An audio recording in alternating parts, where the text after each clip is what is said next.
Sometimes we can be really comfortable with our situation and we just don't do anything different.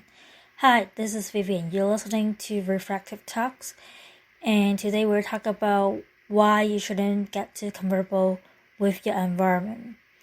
So, I was in this job for 6 years as a cashier, and I just get so comfortable with it that I never thought or dream about having another job at all. It all seems like,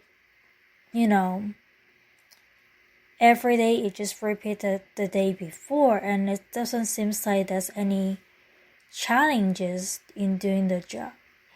And part of it is probably have to do with my limited belief, where I believe that I cannot be anything other than a cashier, and given my cashier job back then was quite high pace, $16 an hour, I was reluctant to move out of the comfort zone to look for another job. And that can be really bad. First of all, you get too comfy, and second of all, you don't think you can get better than this because right now you think you have the best already without trying anything new. But at the end of the day, when I relocate to Ontario, I'm forced to change job and I expand my mind a little bit and start to realize that I can be more than just a cashier. And those who know me, eventually I start my own business after I go to end of my rope. But my point is how many 6 years a person have to wait until the circumstances force you to change? Really don't want people to have to go through time like myself to spend 6 years at one area to realize when the environment forces you to change, you can actually expand more. I was thinking another example where I was feeling a bit too comfy. Yes, when I just got to Canada, I was in second half of grade 7.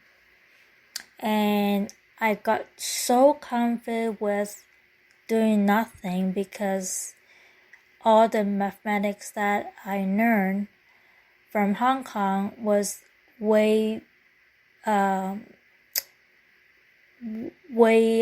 much more advanced than what grade 7 in Canada is teaching.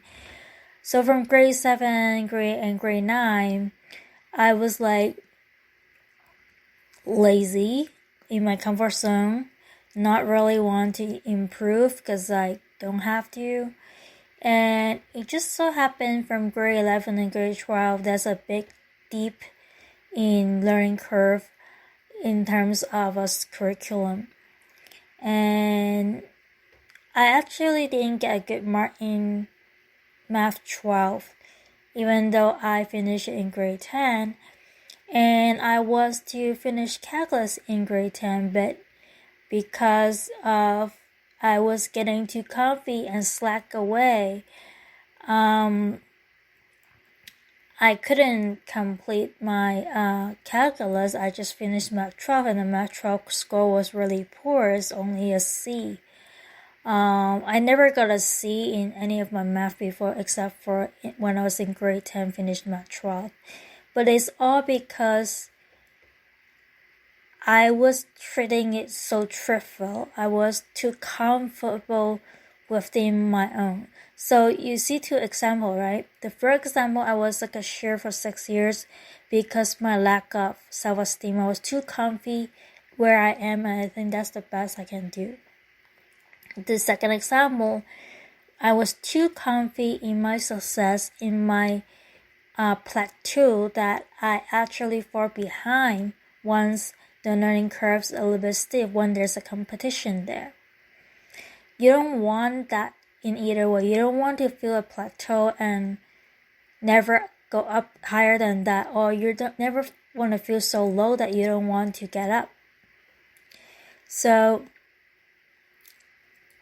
the way that I feel like you may be able to caught yourself in that kind of state was that trying to learn to be aware of your emotion. Try to aware of your attitude. What kind of attitude, what kind of feeling, what kind of force is passing through your inner whisper? Is it positive? Is it negative? Is it objective? Is it challenging yourself, or is it condemning yourself?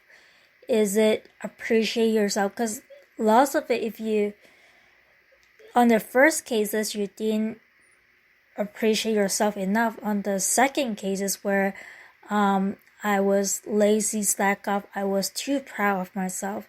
So if you don't have a advocate way to evaluate yourself or to understand yourself where you're at, it's kind of hard for other people to work with you, because you kind of have to know who you are, where you at before you can move on. You have to notice what is your shortcoming. Is it I'm too proud, or is this I'm thinking myself too little? And once you get that, then you can tackle it. But before that, then nothing really matters because you're not aware of it. And that's why I always think the first step of wisdom is to try to raise your self-awareness. And I find it really helpful when you able to pray to God and ask them to reveal to you who you are, where your shortcoming is, and what you need to improve on. Because when you listen to that distinct voice, that the still voice that was sweeping at you, you all of a sudden you feel like awakened. But then you really have to try praying to actually experience that. Ask God for clarity, ask God for comfort, and ask God for wisdom. That's exactly what I did when I was in 3rd grade. When I, facing my grandparents passed away in grade 5, but starting grade 3, I was being isolated by my friends, and my parents was not aware of it.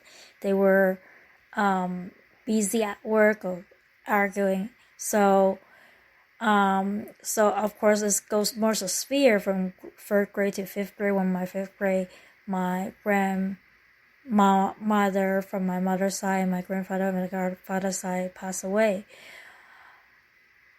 But what my whole point is that no matter it was grade 3 or 5th grade,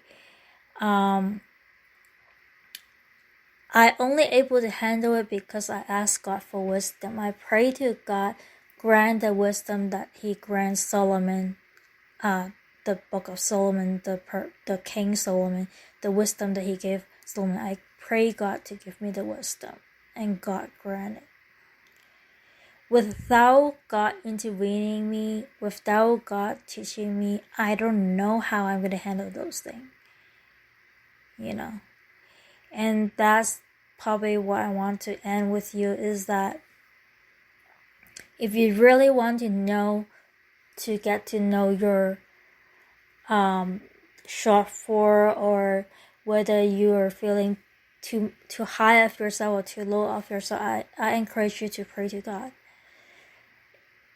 But whether you pray to God or not, you still have to figure out where you're at for you to work at the problem.